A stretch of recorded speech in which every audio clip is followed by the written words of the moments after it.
Welcome to episode 7 of Next Gen Convos. Today's topic is coping with anxiety. We'll be discussing how we cope with anxiety, what hobbies help keep us calm, and what positive and negative coping mechanisms might look like for different people.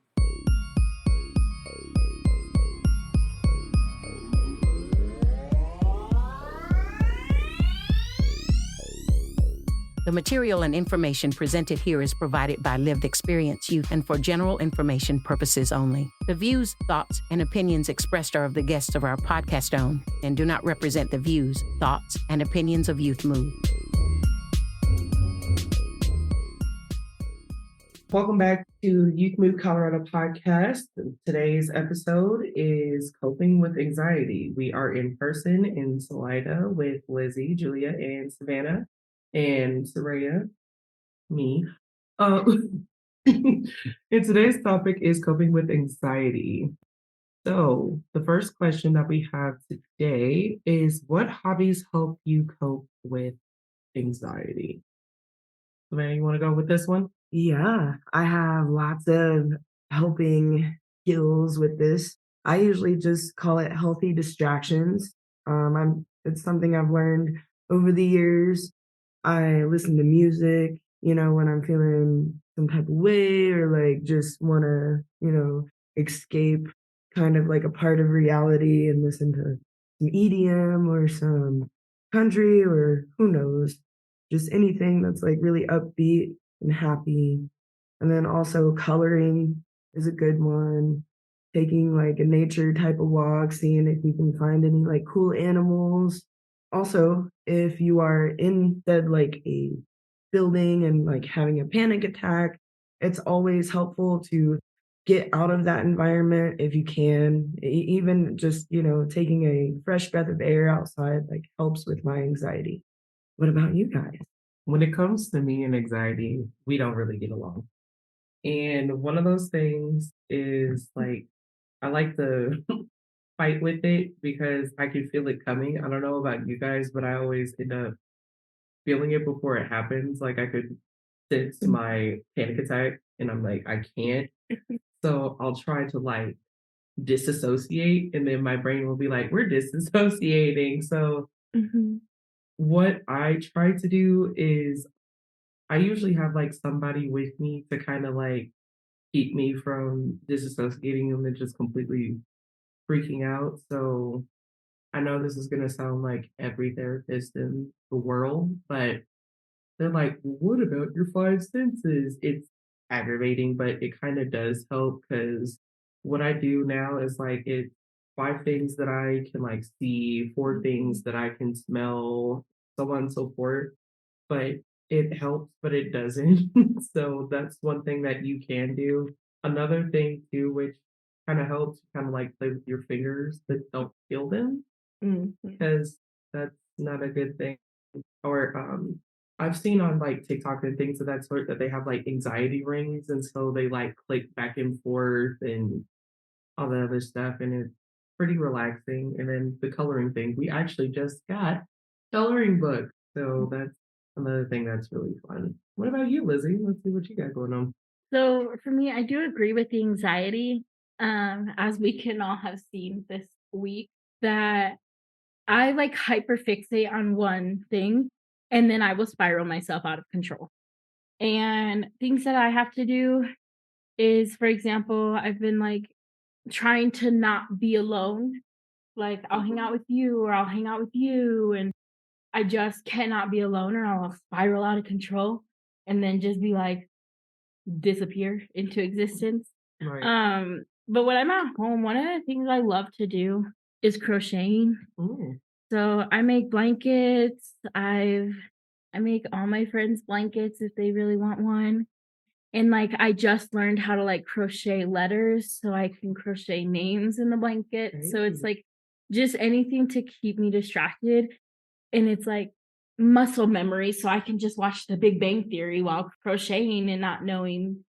Like it just helps, like doing anything to not help, like not fixate on that one situation.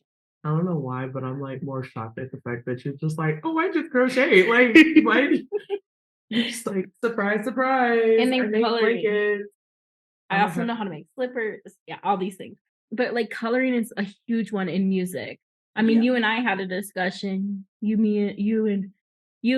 Ray and I had a discussion about like how much like we usually have music going on like 24/7. Yeah, we do. 25/8 because it's what helps. What about you, Julia? Yeah, what about you? What you got going on? First of all, I need you to teach me how to crochet immediately. I've been wanting to learn for so long, or knitting. I don't really know the difference, but I know both of them. Right. well, you need to teach me both.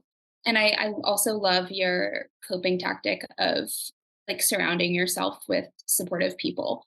I think that's really smart. And I think that works for a lot of people. I think one of my main things, this isn't necessarily a hobby, but never underestimate the power of an emotional support animal. Mhm. My Absolutely. cat is my best friend.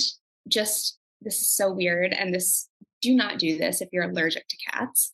Recipe for disaster, but just just the kitty smell. I shove my face in her little fuzzy belly, and it makes me feel so much better all the time. So there's not much that she can't fix. Looking at her right now, saying that. So, but hobbies wise, I think music is a big one for me. Taking walks, sometimes leaving it, like going outside is really difficult, but if you can manage that, fresh air is awesome, can do wonders. You know, another thing that we ended up doing yesterday, which I think that kind of helped my anxiety a lot.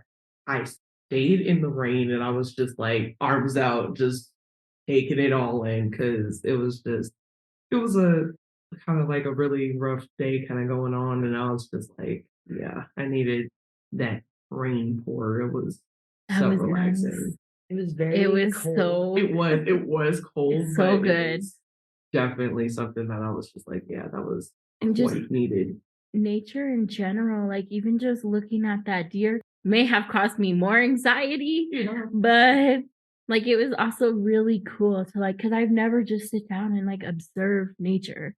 Right. And we're wondering if this deer is what it's gonna do with its life. Yeah. It was very scary, a big deer. He was Big deer. very close and he was just kind of just sitting there eating the apple tree, which that kind of surprised me because as much as I like nature, I never saw like a physical apple tree like in front of my face. And I'm like, huh, that's really cool. I didn't know apples grew on trees specifically. I thought it was a bush for a long time. And no, it's the actual tree, so I feel a little dumb, but it's okay. It's fine. Another thing that like helps me cope with anxiety, I have things that jingle on my body. So I literally made my bracelet on my wrist and it jingles. And so like if I like get anxious, I start shaking my wrist. So if you hear me just jingling in the background, that's me. I shake my leg You do. really bad. Yeah. So like if I'm like just like this, Just well, completely no one else can relaxing. see, but if I'm like this, like I'm starting to get like super anxious. So I mean, any type of body movement, I feel like. Another thing that like people don't discuss is that a lot of people have different ways of coping with their anxiety. I, for one, am one of those people that like, don't touch me. Because a lot of people will be like, oh, yeah, I can give you a hug. We can do this. We can do that. Don't touch me because then that'll make it completely worse. And so at that point, it's just like that's where your friends come into play. That's when your families come into play. You have to let them know, like, hey, I am not a toucher when it comes to anxiety. You know, you can sit next to me, but don't full on just like hug me because then that'll just make the situation worse. And then there are people that do need like a hug or something like that, or Me. to hug something. Because me, I have at home when I do like the jacket that I normally wear, that's my little anxiety thing. And then I also have a Jack Skellington Squishmallow. And so I squeeze on that too. And so that definitely helps me when I'm having anxiety, and then hearing my boyfriend's voice usually helps me kind of calm down. Weighted Kind of blankets. thing. Uh, Weighted blankets for me instead of like, I mean, if I'm anxious or something, like if you've already seen how many times I've gone to Gia mhm. for a hug. Like you can tell like for me, physical touch helps me because it brings me back. But if I don't have anyone, I have like this big weighted blanket, like I'll sleep with it. Like it helps me. I've always wanted to get a weighted blanket, but Like, I've always been like, there's different like weight to it. And I'm just like, I don't know how that works. How does that work for you since we're on the subject of weighted blankets? I like the heaviest one. My son has a 20-pound one. I have, oh, I forgot how much or what, how many weight it is. Because I just buy the insert. Like there's Oh, inserts. I've never had one. right. It is Never tried one either. especially like when you're having panic attacks or just stressed, like getting stressed out. It is the best thing in the world. Yeah. So the next thing that we are. Wait, do you have anything else to Yeah, add, what about you, Julia? Julia? Yeah. Because we've been talking about weighted blankets and you've been kind of just a little quiet over here. So what we got? Well, I second weighted blankets. My brother has one and I'm very jealous and I want my own. I just wanted to reiterate, Soraya, what you said. I think that's a really awesome note is like different things work for different people. So on the topic of like helping someone else through anxiety or any kind of like uncomfortable feelings or negative emotions, like asking them what they need completely non-judgmentally, I think that's a really awesome thing to note. Yeah. I have something to add, like about the five senses Yeah, that you were go for it. talking about. One of my counselors told me to carry packets of salt. It may sound weird, but like in a panic attack when you're hyperventilating and you're just freaking out so much, pour a little bit of salt in your hand and eat it. And it kind of just like shuts the whole thing down. Yeah, And I it was told worked. that, yeah, Yeah. I was told to either do something sour, something really sweet, or something extremely salty. Yeah. And then another thing that helps that I learned on TikTok, if you can get a ice cube in your hand and just hold it, your brain will kind of be like, hey, I'm cold, and your anxiety will just kind of melt away and as the thing is kind of melting in your hand. It seems pretty relaxing. Another thing that I've done is I went into my room and have a heated I have a heating pad. I put that on my feet and then I'll have something cool on my neck, which also helps with migraine. But it helps with anxiety because it kind of confuses your body because you have something hot and something cold and it kind of just mixes together. So that's another thing that might help. And then nobody's talking about how journaling can help as well with anxiety. Oh yeah, stress writing. I just call it stress. Yeah, just stress writing. Whatever I'm going through, I just write it all down and then I either crumple it up or like tear it out and like, okay, gone. Right. Writing gives me more anxiety Why? because I'm convinced that like if I throw the notebook away, people will be able to read what I wrote. I don't know. I feel like I get more stressed out when I can't get everything in writing because like everything's mumble jumbled in my brain. You know what also helps? We all have cellular devices. Mm-hmm. My note section is literally my best friend. And at this point, it's got like so many random things and like over the week, I'll like look on like a Friday or a Saturday to see what I wrote, and I'm like, why did I write that? And I'm like, oh, that's why. So writing the whatever it is, like if you can't get to like a notebook or something like that, your note in your cell phone is going to be your best friend. Mm-hmm. And if you don't want anybody reading it, Exactly. there's a lock on your phone. Right. I think that was part of my problem too when like journaling and stuff like that, because I always felt like somebody was always going to read it because I had family members in the past read my journal and stuff like that, and then they'd come to me and talk about it. And then I was like, and now I don't want to talk to you guys or write anything anymore. And like, it's been hard for me to try to get back into journaling because I don't have that trust.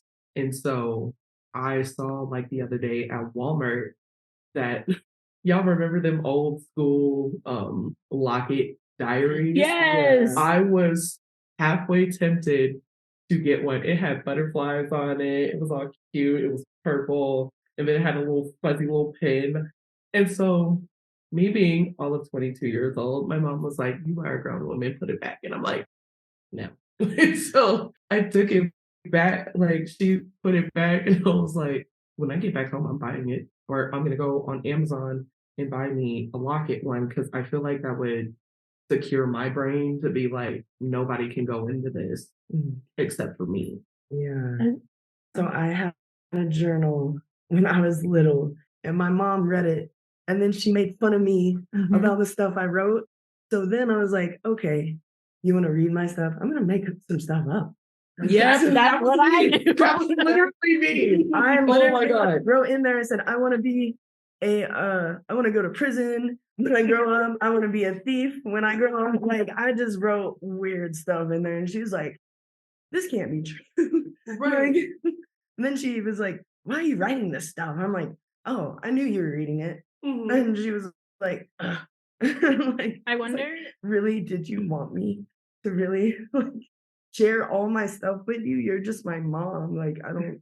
This is a invasion of privacy for sure. It is. It I wonder if maybe this is while we're talking about like the negative, because you brought up some negative skills of coping. I mean, I feel like this is a good segment to go into. What is a healthy coping mechanism versus unhealthy?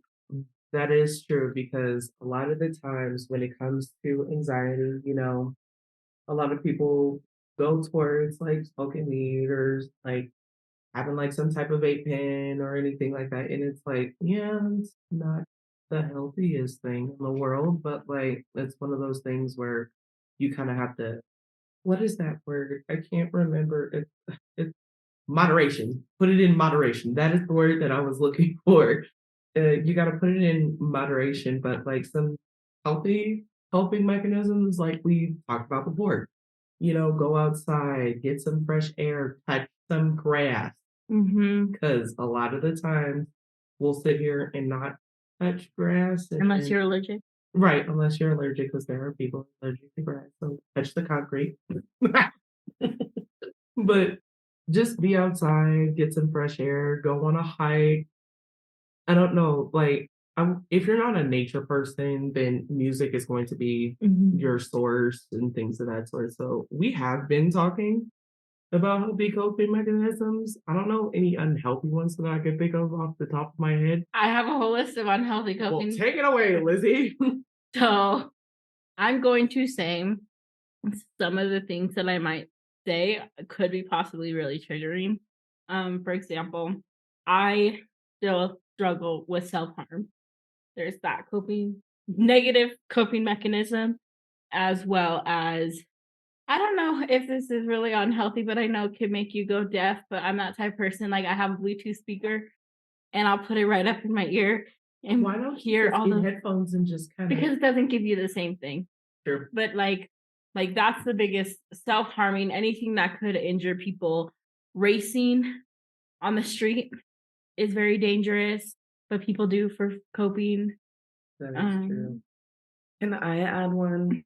Go for it. I used to be like out of control with my anger. Sometimes I would just break my stuff. Yes. And then I would not have the stuff anymore. And then I would be mad at myself even more. Like, why did I break this? This is dumb. Yeah. I don't know how many times I've like broken something and then the very next day I'm like, hey, where did I put that such and such? It's gone. In the trash. That's another thing. That's a very unhealthy coping mechanism too. Throwing stuff away, like on the fly, being impulsive and just being like, I'm gonna throw this away, But that's very. That's unhealthy. It is because like I have to do it because I have things from like I was 13, a piece of paper, and I keep it. I mean, yeah, but like in the sense of like, I don't know. Because for me, I like to keep things like things from exes, things from like old best friends and stuff like that. And every time when like I see it, I get triggered. And so when I finally get to a point where I'm like, let me just throw this away and completely just like trash it, then my brain will be like, okay, we don't have that anxiety anymore. Cause like keeping things like that is just like, So isn't that it's healthy? healthy. You're right. I'm just gonna shut up. I don't know, cause like it's a healthy and unhealthy thing. It's like it kind of goes in between. And I Cause think like, the impulsivity of yes, it. there we Okay. go. That it's the impulsivity of it. And what it is, like if it's your Right. work computer, you should not do that. Right, you shouldn't throw it away. If it's like, I don't know, an old birthday card, then maybe, Right. something like that. Like you gotta compare, you gotta prioritize your items and be like, Play a game of what's throwaway important keys. to me, and then what's not important to me, but still important to my life. Right. How would we categorize retail therapy? Like shopping therapy.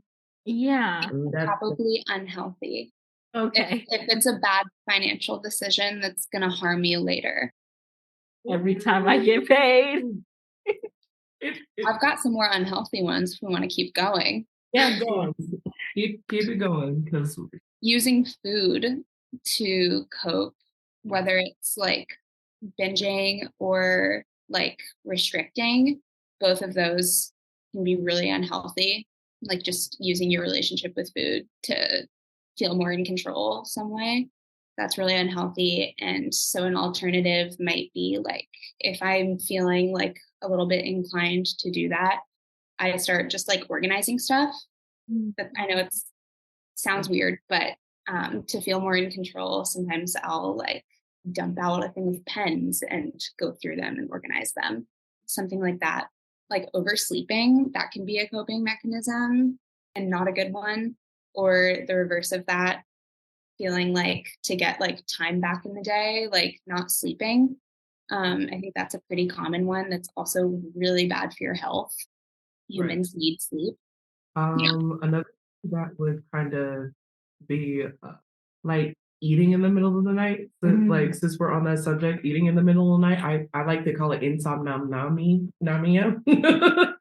So I don't know. That's another thing too, because I don't know. Lately, my sleep schedule has been like hot garbage because like my anxiety it'll like creep up, and then I'll end up just staying up for like the entire night. So what I also do, cold helps a lot. So like if you have like air conditioning and stuff like that, turn it all the way down, and then just kind of lay there. You'll end up falling asleep, and you'll probably end up just being more relaxed in that situation. Also, taking bath is a healthy one too, because like get you some nice little bath bombs, some little bath salts and things of that sort, and just relax. Candles help too.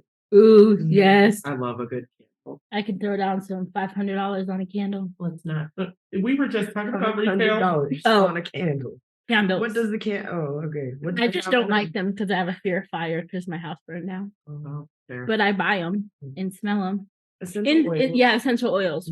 Yeah, essential oils help a lot too. Didn't we just get some? Yeah, Kippy gave us lavender. Now might be actually a good time to talk about like the different types of coping mechanisms. I think there's 5 main types, but the 2 most common ones are emotion focused coping and problem focused coping.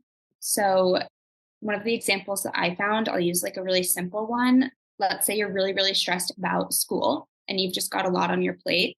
So problem focused would be, and this is one that I love, just making a to-do list. I even put like really small stuff, even something that I've already done. And then you get like this awesome sense of accomplishment when you get to check it off. So that's something that like, that's problem focused because it's aimed at like fixing something. But then for a situation where like it's not a situation that you are in control of, it's something that's out of your hands, that's when emotion focused might come into play. So I think most of the ones that we've talked about are emotion focused. It's just kind of aimed at like making you feel better on the inside when you can't really do something about a situation. So problem focused is more like goal driven, kind of like, so I'm trying to get my license next week. Oh, nice. And I'm having anxiety about if I have to take the driver's test all over again, or, if I have to use somebody's car, like all that. And I'm slowly like getting everything together. I have all my documents together finally, like proof of address and stuff. So that's one thing out of the way. And then, the next thing is just showing up there on the right time and seeing what they need from me. Can't remember you just kind of just take the driver's test and just keep it moving? Because I don't think you have to take It's 21 and above. Okay. Oh, okay. So all you have to do is just take the driver's test. You don't have to do the permit test or anything Like I already had my license in a different state. That's why I'm like, it's a whole different story. Like I already know how to drive. It's just I haven't had my license in so long. So I hope there's no requirements of like, oh, you have to have your license in the past like 5 years just to like renew it type thing. I don't think so. Yeah, I don't know. We'll see when I get there. Another test might be a problem solving one is planning. I know that's a dangerous game when it comes to planning because you could overplan and you could also underplan. But the reason why I say it's kind of dangerous because it's like if you're an overthinker, you will literally overplan everything and then you'll miss some bits and pieces and then it'll just kind of crumble. So with that, I would say take it one step at a time. So if you're say getting your license, start getting all of your paperwork and then be done with that for the day. Then the next day, start researching what requirements do you need and then on to the next thing and so on and so forth. Because a lot of the times people will take it and then completely plan the entire thing. And then if it's not going in the right direction of their plan, then they'll just be like, I'm a failure, and then it'll just completely trickle down at that point. And so I was just gonna say, like, I like to make SMART goals, like for each part. So then SMART stands for specific, measurable, achievable, relevant, and time bound. Yeah. So you just go through all those acronyms and say, this is what I want, this is what time it's gonna like be taken, or like, and then this is what's going to be achieved and then how important it is to me and then when can I get it done. Yeah. I think too with the SMART goals, they're awesome. But I am the type of person, I put the pro in procrastinate. And even though I get more anxiety planning than not planning. So I need like 45 minutes before an essay is due to write the essay for it to be really good. Now, if I take 5 days to plan it and write it, I'm going to be freaking out because I like either you or Ray said the overthinking of it, like it'll cause you more anxiety than not. Yeah, when I overthink, it's just like, it's all the what ifs. What if this happens? What if that happens? What if this happens? Like, and it could be good or bad, like what ifs, but it's definitely too much to think about at one time. One of the things that I like to enjoy, like for my anxiety, I know that I'm going to sound like a child. I watch Bluey. And so like kid shows are one of those things that kind of help me kind of get back into order and things like that. That was awesome. And I hope that we had a great conversation about coping mechanisms and coping tools. And I think we need to keep we want to reiterate that anything can be good and bad in moderation. There's an extreme and not extreme. There's the extreme and not extreme. And there are healthy and unhealthy coping skills and mechanisms. And you need to do what's right for you, because what might be right for me may not be right for Ray, Julia, or Savannah. But yeah, that was episode 7 of our podcast, and we are excited to talk to you guys in our next one. Bye. Bye, guys. Bye. Have a great day.